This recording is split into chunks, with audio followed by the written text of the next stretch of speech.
Hello Internet, and welcome to my live reaction for To Your Eternity, chapter 155.95. That's right, we're still technically in 155. This is the official 5th chapter of 155, but also really the 6th chapter, because we had a 155, they got whatever the fuck happened there. But anyway, 155.95, when we last left our heroes, we focused on both Yuki's gang and Tonari's. As Yuki, after a quick, kind of random flashback to his parents, continued to sort of trek through the sewers with Mizuha and the Occult Club, and Tonari continued being chased by the puppet. Both Yuki and Tonari have this moment of like, yes, we've done it, we've won, as Yuki's gang escapes the sewers, and Tonari and Aiko and the Funa gang's trap for the puppet seems to work, as they seem to be able to burn it and burn it good this time. But Yuki and the gang realize they are now surrounded by knocker cultists outside the sewers, and the fires do very little to damage the puppets at all. So yeah, just a lot of hope just to dash all that hope. So that said, let's dive right on in, chapter 155.95, Trusting Heart, Part 5 and or 6, depending on your counting. We open with Tonari's group, as they're all sort of stare in shock as the puppet comes right back up, starts standing again, while he's still on fire. Oh crap! And Tonari's just, that thing's still not dead? And the puppet throws his flaming hand at the girls. Tonari pushes them all out of the way, gets the umbrella out to try to act as something like a shield. Run! And then it seems to deflect off an actual shield? That looks like an actual shield, not the umbrella, and the arm just deflects off it, shocking Tonari and her whole group. And it's the Renware trio. Okay. And it's Messar and Hyro and Kai. And Messar holding this, cannon-looking thing that seems to have recently been fired. I guess maybe, because it's clearly Kai using his, whole-ass suit of armor that defended against the flaming hand.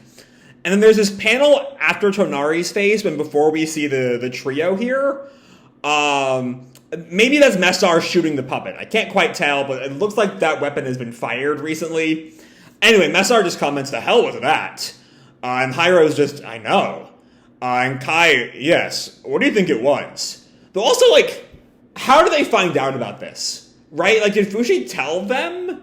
I mean, I guess if Fushi has enough outside consciousness to give the, ball prison to Tonari a few chapters ago, I guess maybe he also signaled to them at some point?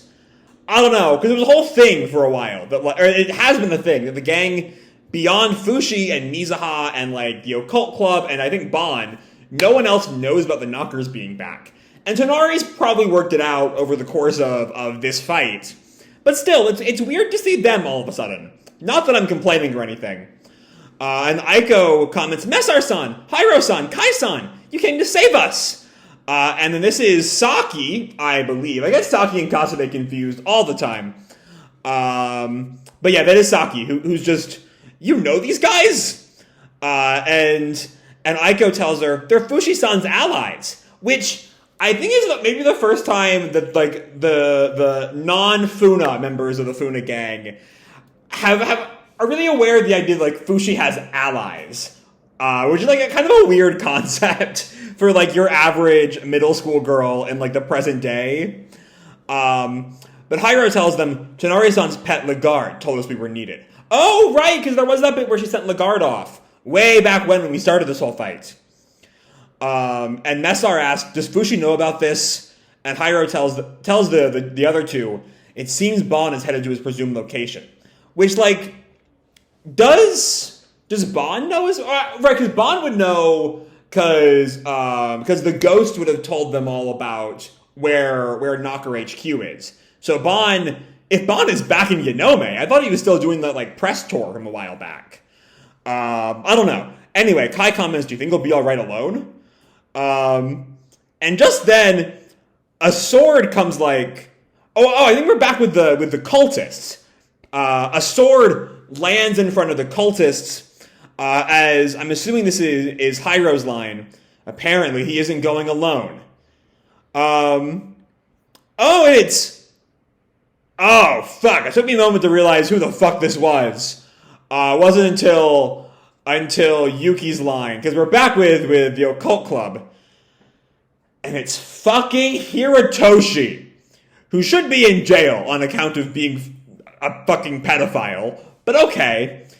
In this, like, fucking panda hat, lay even a single finger on those children, and I will punish you with my sword of righteous fury. And Yuki notes Hirotoshi, and Senba, who has never met this man, which, like, count yourself blessed there, Senba, is just, who? And Bon appears as well. Come, let's go home, everyone. Bon is just, like, so fucking stylish here. Where has he been? I miss this fucking disaster man. Oh, and also, back at the school, it's March and the Spirit Bear! The Spirit Bear is just, like, latched its paws onto the rooftop, and March calls down, ladies, get on Mr. Bear! And I love, like, we see Kasabe and Nagisa and Saki are just so fucking confused, and just what the fuck is this fucking bloody bear doing here? Funa, who knows a bit more about this shit, is just so pumped to see the giant bear.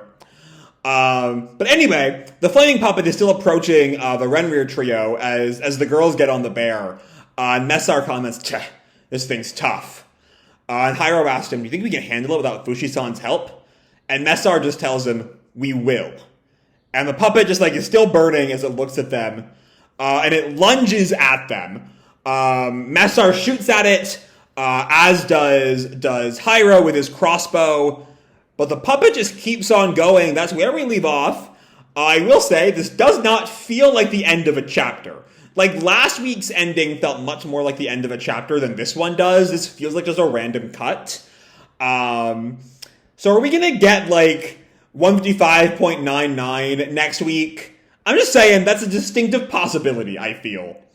But anyway, so there's not a whole lot that happens in this chapter if you try to, like, put it all into words, which makes sense as there are 6 pages in this whole chapter. But, like, it's thematically seems to be working as a counterpoint to last week's chapter. How last week was this, like, dive into despair. After all of the gang's attempts to, like, save themselves, they lose. The Occult Club is still surrounded by the cultists, and the girls are still being hunted by this immortal monster. And then, you know, there is hope now, with people with a bit more combat experience, and Marge and her giant fucking bear, and fucking Hirotoshi, I guess, all arrive to help save the day, help save the kids.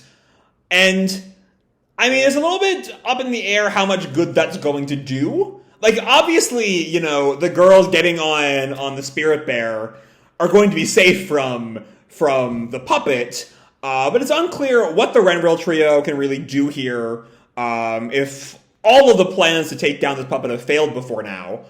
And also, like, what are Bon and Hirotoshi going to do here? Like, Hirotoshi has a sword, but I highly doubt he knows how to fucking use it.